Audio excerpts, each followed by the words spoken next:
Quel est le but de la vie? Si vous pouvez nous éclairer à ce sujet, merci.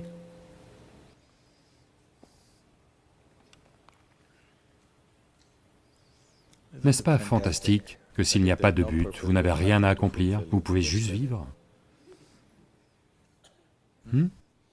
Non, mais vous voulez un but. Et pas un but simple, vous voulez un but donné par Dieu. C'est très dangereux. Les gens qui pensent avoir un but donné par Dieu font les choses les plus cruelles sur cette planète. Oui ou non? Ils font les choses les plus horribles, et ils ont toujours fait les choses les plus horribles. Car lorsque vous avez un but donné par Dieu, la vie ici devient moins importante que votre but. Non, la vie est importante. La vie est importante. Lorsque je dis vie, je ne parle pas de votre famille, votre travail, ce que vous faites, ce que vous ne faites pas, votre fête. Je ne parle pas de cela en tant que vie. Ceci est la vie, n'est-ce pas? La vie est en vous et autour de vous.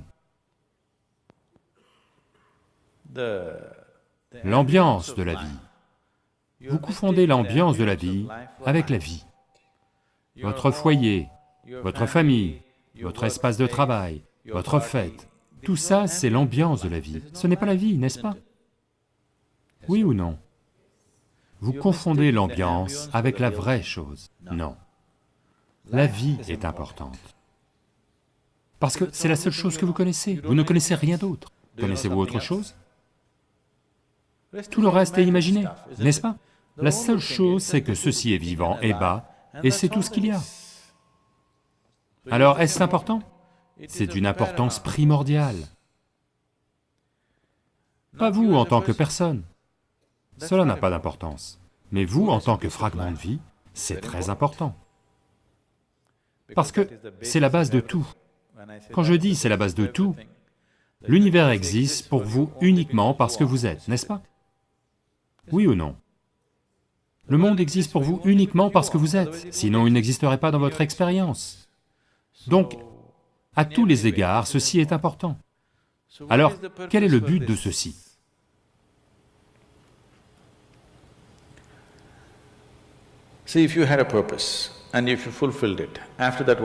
Voyez, si vous aviez un but, et si vous l'aviez accompli, après cela, que feriez-vous? Après cela, que feriez-vous? Ennuyé, n'est-ce pas? C'est juste que la vie est si complexe, et si phénoménalement complexe, que si vous passiez 10 000 ans à l'observer attentivement, vous ne la connaîtriez toujours pas entièrement. Si vous passiez 1 million d'années à l'observer, avec une concentration absolue, vous ne pourriez toujours pas la connaître entièrement. Elle est ainsi. A-t-elle un sens? La chose la plus grandiose à propos de la vie est qu'elle n'a pas de sens. C'est l'aspect le plus grandiose de la vie. Elle n'a pas de sens, et il n'y a pas besoin qu'elle ait un sens. C'est la petitesse du mental qui le pousse à chercher un sens. Car psychologiquement, vous allez vous sentir un peu déconnecté de la vie si vous n'avez pas un but et un sens.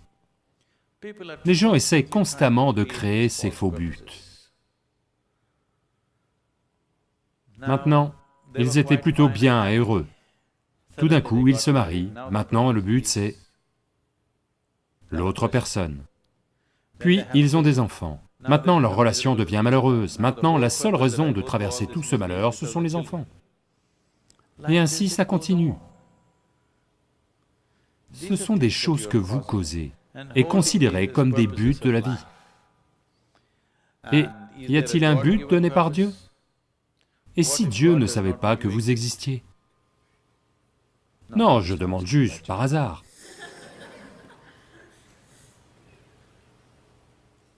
Je dis que dans cet immense cosmos, dont Dieu est censé être le créateur et le gestionnaire de ces centaines de milliards de galaxies, là, dedans, ces toutes petites planètes, et vous, supposez qu'il ne sache pas que vous existiez. Que faire? Possible ou non? Je suis désolé, je profère de tels sacrilèges. Mais est-ce possible ou non? Et s'ils ne savaient pas que vous existez? Et s'ils n'avaient pas de plan pour vous? Supposons qu'il n'ait pas de plan individuel pour vous. Ne cherchez pas ce genre de choses. Le truc, c'est que la création est ainsi faite que le créateur et la création ne peuvent pas être séparés. Vous voici un fragment de la création. En même temps, la source de la création palpite en vous.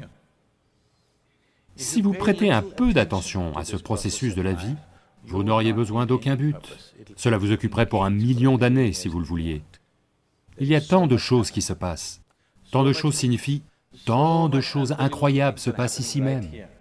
Si vous prêtez suffisamment attention, ça vous occupera 1 million d'années d'existence ou plus. Là maintenant, le besoin d'un but est apparu, parce que vous êtes piégé dans votre structure psychologique, pas dans votre processus de vie. Psychologiquement, votre structure psychologique fonctionne à partir de données limitées qu'elle a rassemblées. Dans ces données, elles tournent, et en ce moment, vos pensées, vos émotions sont devenues beaucoup plus importantes que votre vie, n'est-ce pas ainsi? N'est-ce pas ainsi? Donc, à cause de cela, vous cherchez un but pour vous échapper du piège que vous êtes tendu à vous-même. C'est un piège tendu par vous. Vous pouvez facilement vous en sortir. Si quelqu'un d'autre vous avait tendu le piège, difficile de s'en sortir, parce qu'ils vont tendre le piège de telle façon que vous ne puissiez pas en sortir, n'est-ce pas? Je parle de la vie, pas du mariage, c'est ce que je veux dire. C'est cela. Donc c'est un piège tendu par vous. C'est facile d'en sortir, mais là est toute la question. La raison pour laquelle c'est aussi difficile, c'est maintenant, vous vous êtes identifié au piège. Il vous plaît. Il vous plaît, car il vous donne un certain sentiment de sûreté, et de sécurité, et de protection, et d'identité individuelle. Si vous construisez un cocon autour de vous, cela vous donne de la sécurité, mais ça vous emprisonne aussi. Les murs de la préservation de soi sont aussi ceux de l'emprisonnement de soi. Quand ça vous protège, ça vous plaît. Quand ça vous restreint, ça ne vous plaît pas. C'est pourquoi nous avons des portes. Nous aimons les murs, car ils nous protègent. Mais nous avons des portes pour que nous puissions les ouvrir et sortir quand nous le voulons. Aussi agréable que ce soit, nous voulons quand même sortir, n'est-ce pas? Donc il en est ainsi avec chaque piège que vous tendez.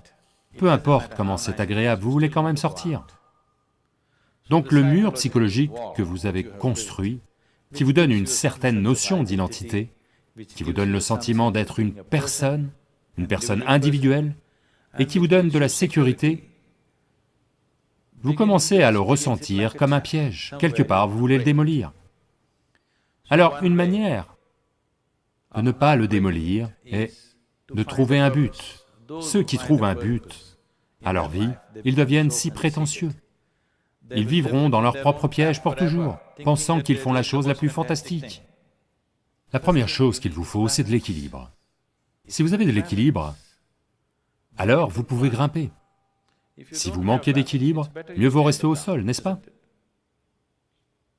Il n'est pas prudent pour quelqu'un qui n'est pas équilibré de grimper haut. Mieux vaut que vous restiez près du sol, vous ne devriez pas grimper. Donc, la première chose est d'établir un équilibre, puis vous desserrez votre structure psychologique. Alors c'est une chose merveilleuse. Si vous desserrez votre structure psychologique sans équilibre, ce que beaucoup de gens font aujourd'hui, voyez, pourquoi quelqu'un veut-il boire de l'alcool ou prendre de la drogue? Parce que cela dessert votre structure psychologique et vous donne le sentiment d'être libéré pour un moment. Mais sans l'équilibre nécessaire, vous n'avez pas travaillé sur l'équilibre, mais vous avez la liberté. La liberté sans équilibre, c'est la destruction, l'anarchie, n'est-ce pas? Donc la première chose, c'est de travailler l'équilibre, un énorme sens de l'équilibre, où même si vous démantelez votre structure psychologique, vous pouvez simplement vivre ici. Démanteler votre structure psychologique est un processus important, parce que c'est votre piège. C'est votre sécurité, c'est votre stabilité, en même temps, c'est votre piège. Parce que les murs sont en place, vous vous sentez en sécurité, mais c'est aussi votre piège. Si vous démantelez votre piège, vous démantelez aussi votre sécurité, n'est-ce pas? Vous démantelez aussi votre sentiment d'avoir un but, vous démantelez aussi tout ce qui compte pour vous. Donc ça demande de l'équilibre. Sans équilibre, si vous démantelez, vous deviendrez fou. Mais ne cherchez pas un but, car si vous cherchez un but, vous cherchez la folie. Si vous en trouvez un, à coup sûr, vous êtes fou. Oui. Si vous pensez avoir trouvé un but dans la vie, vous êtes à coup sûr devenu fou. Car seules les personnes folles ont un but.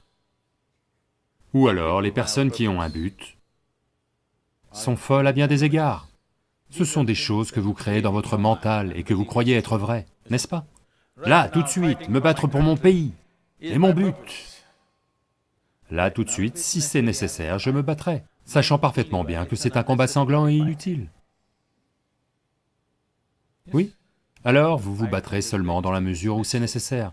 Si vous pensez que c'est votre but, vous voudriez détruire le monde entier au nom des bêtises auxquelles vous croyez, n'est-ce pas? Si quelque chose est nécessaire, nous allons le faire. Avec une absolue implication. Il n'y a pas d'autre but. Le but de la vie, c'est de vivre, et de vivre totalement. Vivre totalement ne signifie pas faire la fête tous les soirs. Vivre totalement veut dire, avant que vous ne mouriez, tous les aspects de la vie ont été explorés. Rien n'est resté inexploré. Oui. Avant que vous ne mouriez, même si vous n'explorez pas le cosmos, au moins ce fragment de vie, vous devez le connaître dans sa totalité. Vous devriez au moins faire cela pour vous-même, n'est-ce pas? C'est cela, vivre totalement. Que vous fassiez l'expérience de la totalité de ceci, toutes les dimensions de ce que c'est. Vous n'avez rien laissé inexploré. Faites juste ça. Ça va prendre beaucoup de temps. C'est un suffisamment bon but pour vous.